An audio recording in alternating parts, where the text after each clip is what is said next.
Good afternoon. I'm Amy Ryan, Deputy Editor of Metering and Smart Energy International, coming to you from the African Utility Week studio. And today I have with me John Ayodele, Deputy Managing Director of Ibadan Electricity Distribution Company. Welcome, John. Thank you very much. Good.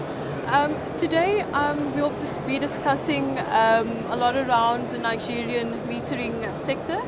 And of course Ibadan's experience so far, thus since privatization. Ibadan recently announced that they will be rolling out 300,000 meters. I wanted to know, as part of a 10-year rollout plan, I wanted to know when will that rollout start? Well, we have started in a way to roll out. It's not a new thing. We looked at the commitment that the regulatory authority put across to us, that after 5 years of existence, they will not allow any form of metering that has no meter. They will stop any form of estimated billing. Yes. So for us to achieve that, and looking at our metering gap of almost 1 million, we have no choice than to look at how we can roll out about 300, because we have 3 years left. Yeah. So we must roll out a minimum of 300,000 every year in order to catch up with the targeted with the target. Yeah. So this is what we are trying to achieve. It's a Herculean task because it involves a lot of investment. Yeah. It involves a lot of money, and finding money for the power sector these days is one of the great, but it's a challenge that we have to face, and we are facing it. Okay.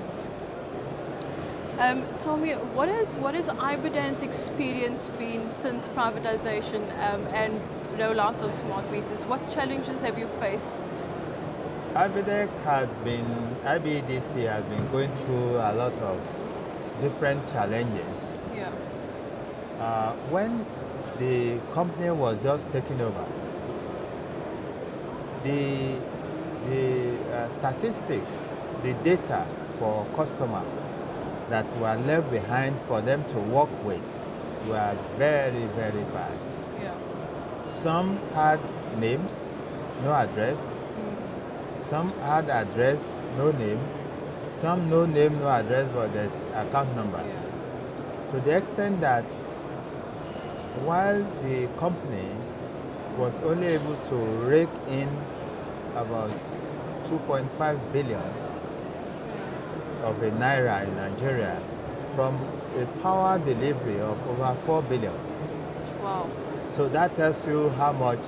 But today, we have been able to ramp up, getting close to 4 billion in just 2 years.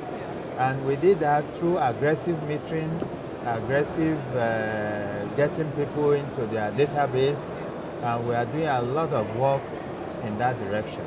The next line of action that we are doing now is customer and asset enumeration, where we can tie the asset, the customer to the asset. Yes. And we use that as a billing point. No longer will you be able to say, I am John today and tomorrow it belongs to Peter. Exactly. We'll use the asset position to decide where we are metering. And with that, we think we'll be able to capture all our customers and get the right revenue.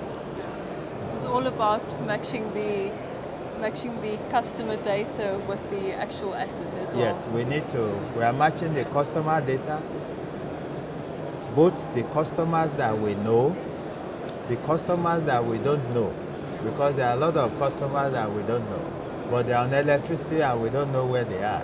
Yeah. So we try to capture everybody on our database for the purpose of billing. To that extent, we are living off the old billing system, and by the end of this month, we'll roll out a new billing platform that will enable us to achieve the objectives for which we have set. Have you experienced any technical challenges in terms of the actual meters themselves? Yes, there are, but I believe that there are challenges that technology will bring and take away. Initially, a lot of the meters were from the Eastern Bloc, Okay. and some of them, after 6 months of installation, there is a report back saying it's not working. Yeah. But we are facing that one out, Okay. and we are crediting our suppliers by ourselves. Yes. Technically, we have to accredit them from the drawing board to the engineering of it, to manufacturing and to delivery. Yeah. We want to take charge of that. If you want to work with us, that is the process. Okay. Because with that, we are getting the right quality meters into the system. And what has been your customers' response to the actual rollout? Are they in favor of the meters being rolled out?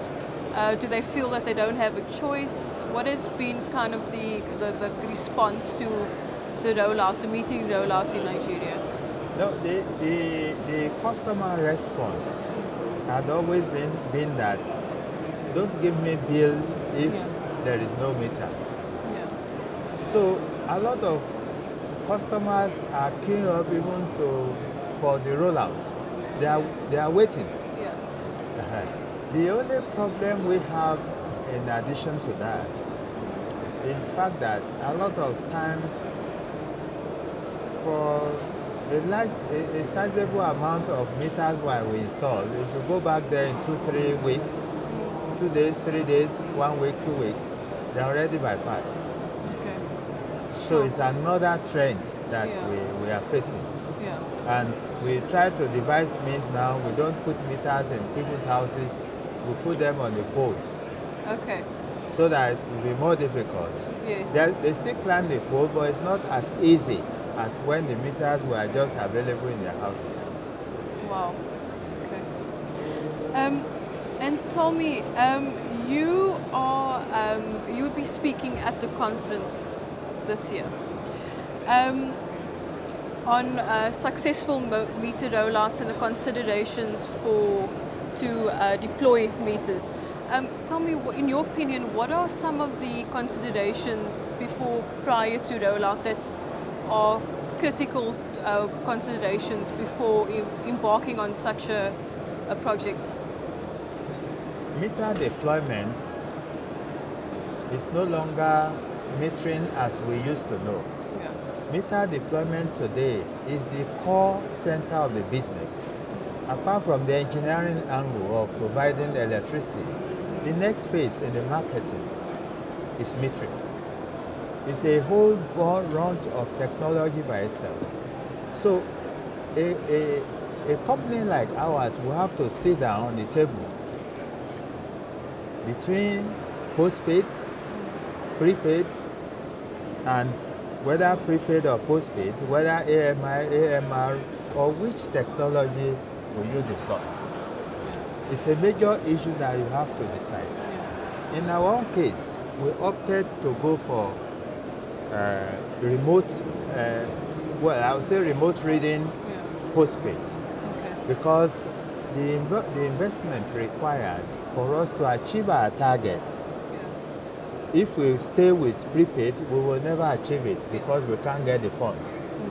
So the little money that we have, we prefer to spend it on a postpaid, but which has a reading that I can take either from using infrared or remote reading. So halfway I've gone between high technology and low-end technology. I'm just moving a little bit up because I don't have the resources to massively address mine. By the time I finish in 3 years' time, it's just the first phase. The second phase is that meters that have been installed in 1960, and I should begin to phase them out.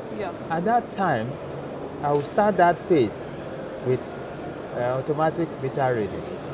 So because now I've metered all my customers, I've gotten more revenue into my thing, so I have more money to deploy, and therefore I can now look at the automatic, because the investment is heavy, both in the infrastructure and the meter itself. Okay. Tell me, in terms of your staff or utility staff, is there any training that's going on in terms of how to deploy meters, or are there knowledge around meter deployment in order for them to kind of address customer complaints or address technical issues? There is a lot of training that we do, some internal, some external. Okay. Luckily enough, in Nigeria, we have a meter manufacturing company, MoMA's meter manufacturing company. And they design, they build, and they produce meters. Postpaid, prepaid, STS technology, non-STS, they're all there. So since it's a company, and luckily enough, the company is located inside our network. Okay. So we have a lot of relationship with the company in terms of technical know-how, technology today, the future technology, where are things going. Yeah. And we have other partners from China and from some other countries in Europe. But we concentrate more on the local one because, I mean, naturally. Yeah. That is what we will encourage, and that is what is readily available. Yeah. It's They know not- the market. Yes. And it's not the type that will drop meters to us and run away. He's there. When we need him to change, he's always there. Okay. I wanted to touch on a NERC report, Yes. which they think it was released about this year or late last year, specifying that there's a gap. I know you mentioned earlier about 1 million. Yes. They estimate there's about a 2.9 million gap that still needs to be filled with meters. How is this being dispersed or kind of allocated to different distribution companies? Have they allocated a certain amount to each distribution company in Nigeria? I want to assume that the figure came from the returns from the different discos. Okay. Every disco is requested by the NERC to provide their metering gap analysis. Yes. We have done ours, we have given to them. So I'm sure they collated for every disco to come up with it. You have to realize one thing, that the disco where I come from, Ibadan Electricity Distribution Company, is the biggest and the largest in terms of land area, in terms of population, in terms of customer size. We are the biggest in Nigeria today. We cover 4 states of Nigeria, and we cover part of 3 other states. So it's quite a large, massive area, Yes. with a lot of rural networks. And this is where the economy of scale comes in between high-end technology. Because if I deploy high-end technology, the rural areas cannot benefit from it. Yes. And the cost of procuring it will be too high for them. Yeah. That is why we decided to keep low. Yeah. 60% of my customers are in rural areas, Yes. and I need to give them what they can afford. Yeah. And then in terms of cost of the meter, Yes. is that split between the customer and the utility distribution company, or how is that? No, How is it? there are 2 models used in Nigeria. There's what we call CAPME, Credit Advance Payment Meter Installation. This is where a customer comes in and says, I'm ready to pay for metering. Because I know you company, you have so much to deal with, you may not have the money. Yeah. So they provide that credit, advance credit. By the policy, we are obliged to fulfill his metering within 45 days. Okay. We must meter them, the customer, within 45 days of payment. But that payment is not payment per se, because we have to work out what his payment had been, and we give him energy credit for that money over time. Okay. So it's not as if is buying it. It's Yes. just advancing a credit to be done. And after a period, I think 6 to 1 year, depending on how the customer wants it, every time he vends, Yes. the credit is given as part of of his energy. Okay. So some energy credit is given Okay. that offset part of the money that he had paid. Yes. There are others that do not have money to pay. Yeah. So we invest in a lot of meters, and then we go to once they fill form or we identify that they need or they have been doing illegal connection, we put a meter there with a penalty. Okay. Has Ibadan implemented any associated metering services? So, for example, smart billing software or and reflective tariffs. So something that's going to almost enhance the value or that you get out of the meter. We are presently deploying a new tariff, a new billing system. Okay. And the new billing system has many advanced functions. For example, ability to vend on a smartphone, Yeah. ability for people to go to the meter and have a snapshot Yes. using a smartphone, and it automatically downloads to the billing platform. Ability to use a SIM card in many of our MD meters. We don't need to go there because we have a SIM card connection, and it comes straight to our billing platform. So we are doing that. I think by the end of this month, we'll fully roll out our new billing system, which we call the billing system for the future. Okay. Because the large expanse of smartness buried into it, we can't even use them for now. But at least those modules are there. Anytime we can activate the modules and come up with whatever we want to do. Okay.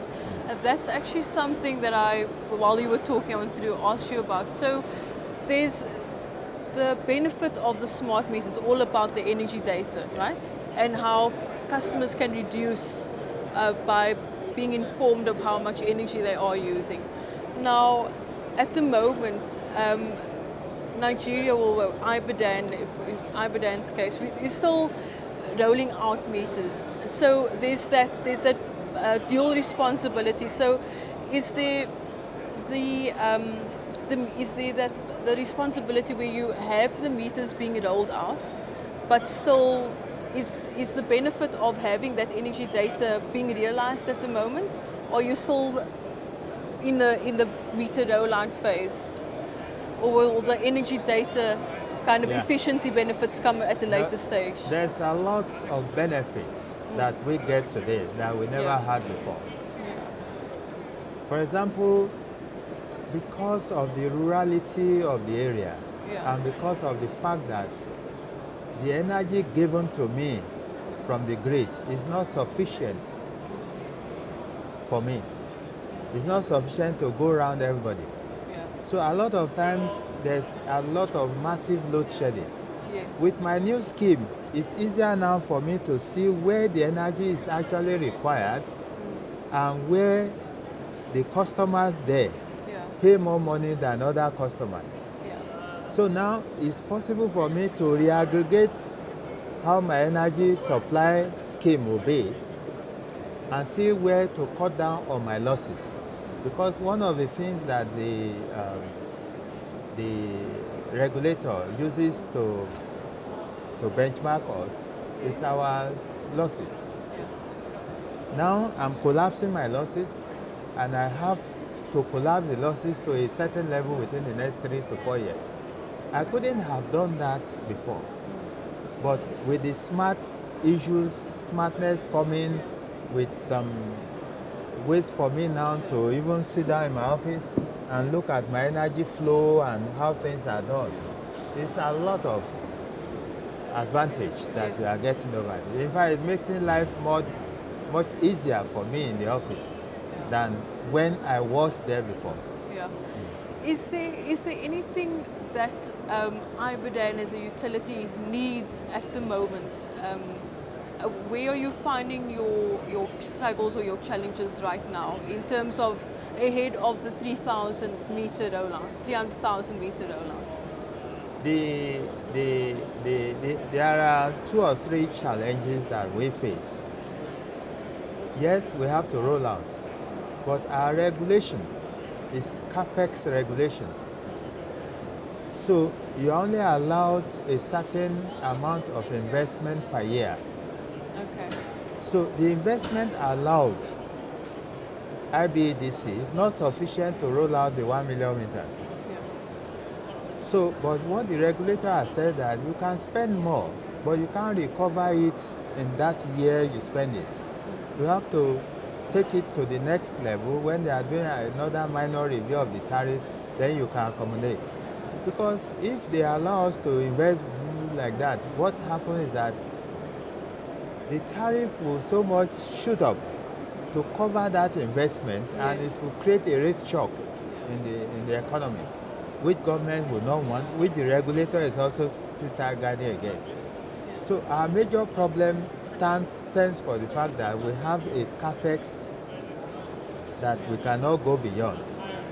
Even if we can go beyond, it doesn't make economic sense for me to borrow above my capex to invest in this thing when I know that most funding available to me, they are short-term funding. Short-term fundings are the worst enemies for the power sector. So now I have to balance out between short-term funding that is allowed, I'm not getting long-term funding, short-term funding, meeting my need, meeting my regulatory obligations, and deployment. So it's a balancing act that I have to do on daily basis. Okay. Well, there's certainly a big task ahead of Ibadan and yourself.